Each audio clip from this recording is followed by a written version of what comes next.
Graças a Deus, irmãos, eu decidi trazer esse vídeo hoje para vocês para promover um esclarecimento.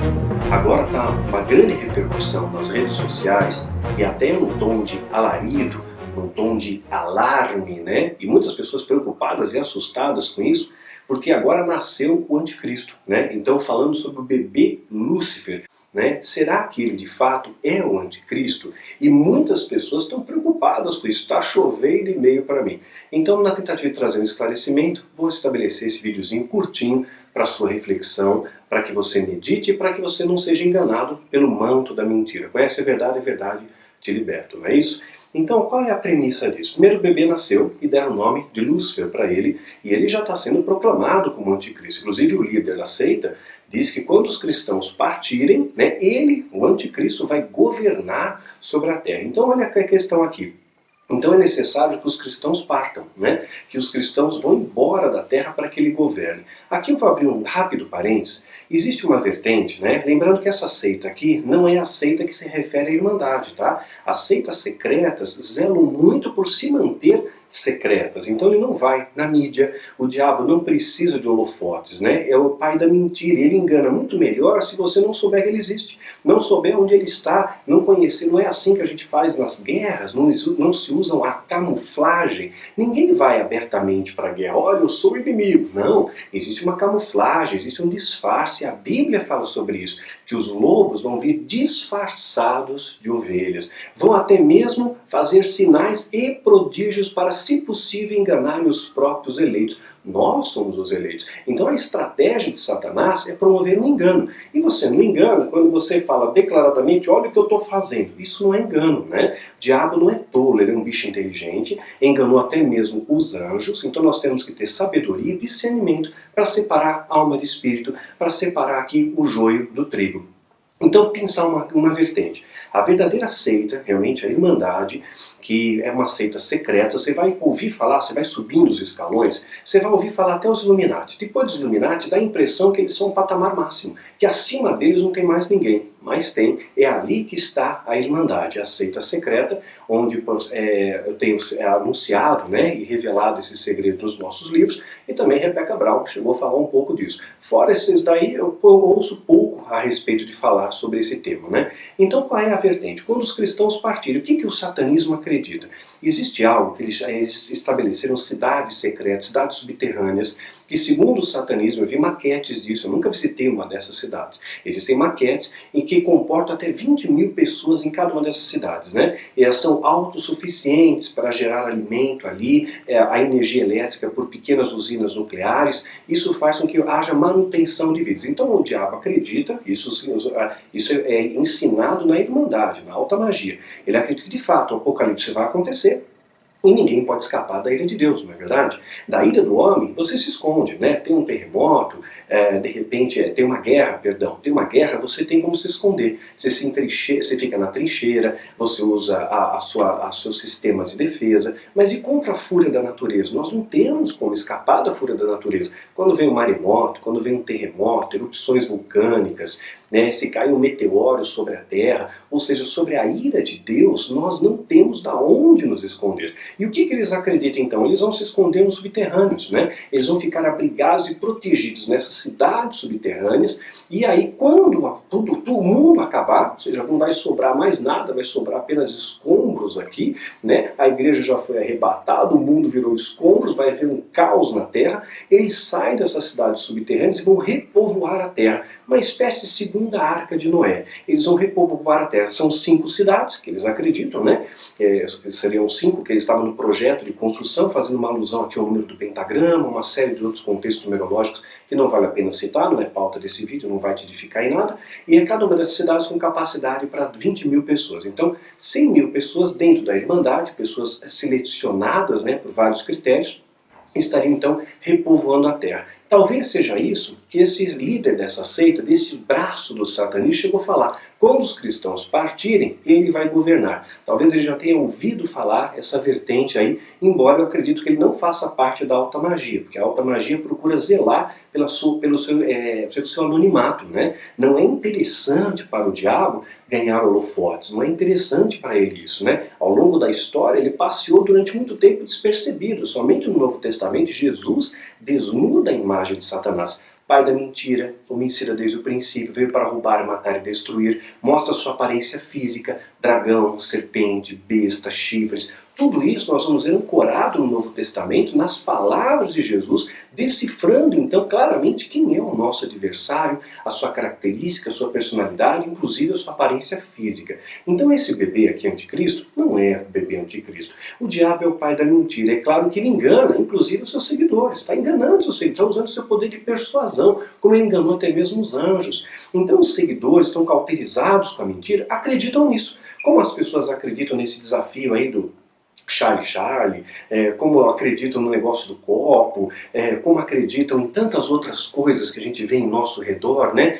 Tem a do pêndulo, de um negócio que você amarra a chave num livro e supostamente você ouve falar, o espírito fala sim ou não. Sabe, houve uma experiência, pesquisa isso, eu não tenho tempo para expandir isso, mas dá uma pesquisada sobre o experimento Philip. São um grupo de pesquisadores, de parapsicólogos canadenses, tinha a seguinte pergunta: será que as manifestações fantasmagóricas não são produtos da nossa mente? Então eles criaram um personagem fictício que nunca existiu, criaram a biografia desse personagem e tentaram invocar esse personagem em supostas, como se fosse uma sessão espírita, né? Durante um tempo eles não tiveram sucesso, mas depois eles colocaram uma carga dramática para trazer o espírito. Então diminuíram a luz, velas, fizeram tipo uma sessão ali. Aí houve uma manifestação sobrenatural. Só que o suposto espírito do Philip, que nunca existiu, né, mas tinha uma biografia, ele só dava respostas aos presentes de coisas que estavam contidas, inseridas na sua biografia. Isso então foi provado à luz dos parapsicólogos que a nossa própria mente produziu aquilo através da telecinesia, através da nossa própria pensamento, nossa carga, né, eletromagnética que causou aquelas manifestações. Eu acredito que existem espíritos, né, são os demônios, que aproveitam dessas lacunas e se inserem ali. E ele só pode falar, claro, a informação que você der para ele, porque ele não é onisciente, onisciente é só Deus sabe de todas as coisas, né? Então, em vez de você correr atrás do vento, correr atrás de boato, mas será o anticristo? Gente, não se preocupa com o anticristo. Se preocupa na volta de Jesus o Cristo. Não se preocupa com o diabo, se preocupa em agradar a Deus. O problema, eu sempre enfatizo isso, não é a presença do diabo, mas é a ausência de Deus. Jesus não ensinou demonologia. Jesus não disse o nome do anticristo, não ensinou hierarquia satânica, isso não importa, porque a luz prevalece sobre as trevas, né? Então, claro, você vai ter aflições, você vai ter lutas, mas você é mais do que vencedor, é o que Paulo disse, mais do que vencedor. E nada, meu irmão, permita separar desse amor de Deus. Então, se você conhece a verdade te liberta, né? Então não cai nesses mantos, não fica correndo atrás dessas fofocas e boatos. O anticristo, eu acredito, já nasceu e já vive entre nós. Mas não tem um anticristo, existe um colegiado. Satanás é um bicho inteligente. Como ele não é onisciente, ele não sabe os imprevistos que podem ocorrer. Então pode acontecer, de repente, um deles der problema, vai que um se converte, vai que um morre, vai que um fica doente, vai que um desiste. Então ele tem 9 pessoas preparadas para o governo do anticristo. São pessoas preparadas e treinadas, e essas plataformas todas estão ao nosso redor aí. Então, nós temos que ter esse discernimento e não estar preocupado com o anticristo, mas com a volta de Jesus o Cristo. Que você tenha as palavras que a Bíblia diz, né, na segunda epístola de Timóteo, né, capítulo 1, verso 7. Porque Deus não nos deu espírito de temor, mas de fortaleza, de amor e de moderação. É essa moderação, esse equilíbrio que nós temos que ter ao ver as coisas, sem cair nos exageros. Qualquer boato que aparece na internet, você acredita? Gente, o diabo é o pai da mentira. A única paternidade que ele tem é a mentira. Então você não se inclina à mentira, conheça a verdade. e a verdade te liberta. Não se preocupa com o capeta, se preocupe em ser um cristão genuíno, de verdade, andar na terra como cidadão dos céus. Mas você quer saber um pouco mais de como pensa essa seita secreta? Quer saber um pouco mais de como é a articulação da Irmandade? Não um bando de louco que se desce de preto com um pentagrama no pescoço e fica fazendo rituais, dançando em volta de uma fogueira. Gente, o diabo é inteligente, ele é astuto. Quando Paulo fala das astutas lá do diabo, está remetendo a ele um poder especial. É um bicho inteligente e enganou até mesmo os anjos. É sempre importante pontuar isso. Então, você quer conhecer mais como é que funciona toda essa estratégia do diabo para enganar, como ele usa o seu poder de sedução, como ele usa o canto da sereia, como que ele engana, inclusive os seus seguidores? Ele coloca lógica para tudo. Ele explica lá, só fazer o círculo. Por que tem que fazer o círculo de Salomão? Por que usa o sal no ritual? Como que é o ritual? Como ele deve ser feito? Como é que nós vamos preparar as plataformas políticas? Como a gente engana as pessoas? Então eu tenho escrito agora uma série de livros, eu estou protegido pela ficção, e nesses livros eu estou indo muito mais a fundo. Eu estou explicando realmente como é um satanista de verdade, como ele pensa, como ele age, como ele acredita, ensinando, não ensinando rituais, importante pontuar, mas descrevendo como os rituais são feitos. É diferente de ensinar. É como eu ensinar, é como eu mostrar para você um carro. Eu mostro o carro, mostro o motor, olha como é que funciona, explico o funcionamento, mas eu não dou a chave. Eu não dou a chave para funcionar. Não tem ignição, não ponho gasolina no carro. Então eu estou apresentando um carro para que você veja, esse carro existe, é real, só que ele nunca vai andar. Mesmo que alguém lesse o livro e tentasse replicar algum ritual, não vai conseguir. Não tem a chave, não tem o combustível, não tem as peças fundamentais para fazer com que o ritual funcione. Então é pura e simplesmente com um mero fator ilustrativo, ter preenchido pela carga dramática de um livro. Mas para alertar você, satanismo existe e não é essa mediocridade que muitas pessoas colocam, não. É uma seita muito inteligente, muito bem articulada e alguém que está cauterizado pela mentira está cego. Então eu vou trazer um personagem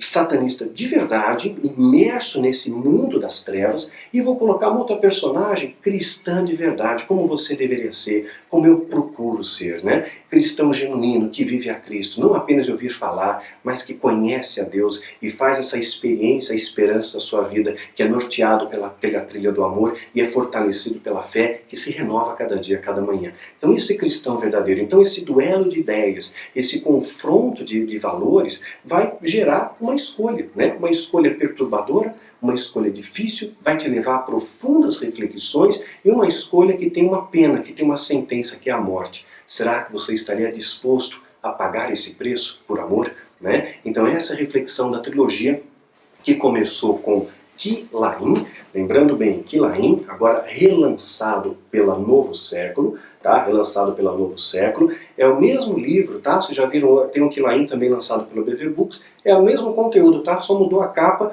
a única diferença é que no final aqui vai estar escrito Continua em Nephilim, e o livro da BV Books vai estar Continua em Icarim. Por que isso? Ao mudar de editora e escrevendo a continuação de Quilaim, eu acabei escrevendo bastante, eu quis colocar detalhes, eu quis para agregar conhecimento, que ao final da leitura você possa se ver no espelho e ver, puxa, hoje eu sei mais, hoje eu cresci mais, hoje eu aprendi mais. O livro tem que trazer isso, tem que trazer entretenimento, tem que trazer cultura, tem que trazer reflexões, tem que trazer e despertar emoções, né? Então Deus me capacitou na sua graça. E aí ficou grande, então dividimos esse conteúdo em mais dois livros, Nephilim e Icarim. Nephilim já saiu também, ó. Essa aqui é a capa de Nephilim, né? Já lançado pela Novo Século, com uma qualidade maravilhosa, exemplar, diagramação linda, revisado certinho. Então está aqui a continuação de Quilaim, é o Nephilim. E a continuação dessa história vai fechar com Icarim. Icarim já está escrito, já está em posse da editora,